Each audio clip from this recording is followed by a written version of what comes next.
నమస్తే, welcome to our channel. Ugadi నుంచి కొత్త పంచాంగం స్టార్ట్ అయిపోయింది. మరి ఈ చైత్ర మాసం ఏప్రిల్ నెల నుంచి ఏ ఏ రాశుల వారికి ఎలా ఉండబోతుందో తెలుసుకుందాం. మనతో పాటు ఉన్నారు రవికిరణ్ శర్మ గారు. గురుగారు నమస్తే. నమస్కారం అమ్మా. గురుగారు, ఏప్రిల్ నెలలో వృషభ రాశి వారికి ఎలా ఉండబోతుంది అంటారు? ఏప్రిల్ నెలలో వృషభ రాశి వారికి వృషభ రాశి అధిపతి శుక్రుడు కాబట్టి శుక్రుడు వ్యయస్థానంలో ఉన్నాడు. వ్యయం అంటే ఖర్చు. అందువల్ల ప్రథమార్థం అనుకూలంగా ఉంది, ద్వితీయార్థం ప్రతికూలంగా ఉందని చెప్పచ్చు.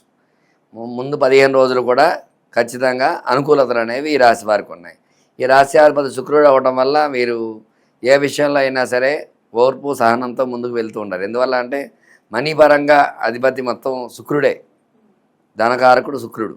ధనం అది బాగుండాలన్నా, స్థిరంగా ఉండాలన్నా, ఇప్పుడు వైద్య విషయంలో కానీ అలాంటి విషయాల్లో కానీ, కలెక్టర్ అలాంటి పొజిషన్స్, సినీ రంగం, సినీ పరిశ్రమ పొజిషన్స్ అన్నీ ఒక ఫైల్లో 100% మంచి పొజిషన్ ఉన్న గ్రహం ఏమిటంటే శుక్రుడు.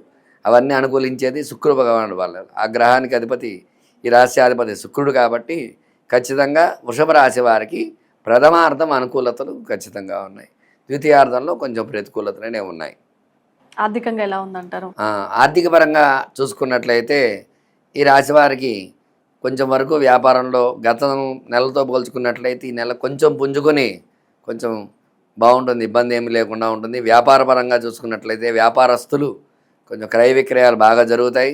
అయినప్పటికీ కొంచెం ఖర్చులు అవుతూ ఉంటాయి. ప్రథమార్థం బాగుంది కాబట్టి గతంతో పోల్చుకుంటే గత నెలతో ఈ నెలలో కొంచెం బాగుంది అని ఊపిరి పీల్చుకునే అవకాశం వ్యాపారస్తులకు అది ఖచ్చితంగా ఉంటుంది. ఆరోగ్యపరంగా ఎలా ఉందంటారు వృషభ రాశి వారికి? వృషభ రాశి వారికి ఆరోగ్యపరంగా చూసుకున్నట్లయితే వ్యయస్థానంలో శుక్ర సంచారం జరుగుతుంది రాశ్యాధిపతి. దానివల్ల ఏమిటంటే చిన్న చిన్న ఇబ్బందులు ఉన్నాయి, పెద్ద పెద్ద మేజర్ ప్రాబ్లమ్స్ అయితే ఏమీ లేవు, చిన్న చిన్న ఇబ్బందులే కాబట్టి గురుబలం అది ఉంది, తద్వారా అనుకూలతలు వచ్చే అవకాశాలు ఉన్నాయి. తృతీయ స్థానంలో కేతు సంచారం అనుకూలంగా ఉంది. దశమ స్థానంలో ఈ యొక్క రాహు సంచారం అనేది జరుగుతుంది దశమ స్థానంలో. అలాగే ద్వాదశ స్థానంలో కూడా ఈ యొక్క శని సంచారం అనేది జరుగుతుంది. మొత్తం మీరు చూసుకున్నట్లయితే ఈ సంచార స్థానాలను బట్టే వీళ్ళకి ఫలితం అనేది మనకు వస్తుంది. కాబట్టి ఆరోగ్యపరంగా వృషభ రాశి వారికి గతంలో ఉన్న అనారోగ్యం నుంచి బయటపడి కొంచెం రిలీఫ్ అయ్యే అవకాశం అనేది ఈ నెలలో ఖచ్చితంగా ఉంటుంది అన్నమాట. ఈ రాశి వారికి వైవాహిక జీవితం ఎలా ఉండబోతుంది? వైవాహిక జీవితం విషయం చూసుకున్నట్లయితే ఖచ్చితంగా అనుకూలతలు ఉన్నాయి, మంచి సంబంధాలు వస్తూ ఉంటాయి. ఖచ్చితంగా ఈ నెలలో పెళ్ళయ్యే యోగం, ఖచ్చితంగా వివాహ యోగం అయ్యే అవకాశం ఖచ్చితంగా ఈ రాశి వారికి ఉందన్నమాట. ఈ వృషభ రాశి వారికి వ్యాపారంలో ఎలాంటి అనుకూలాలు ఉన్నాయంటారా?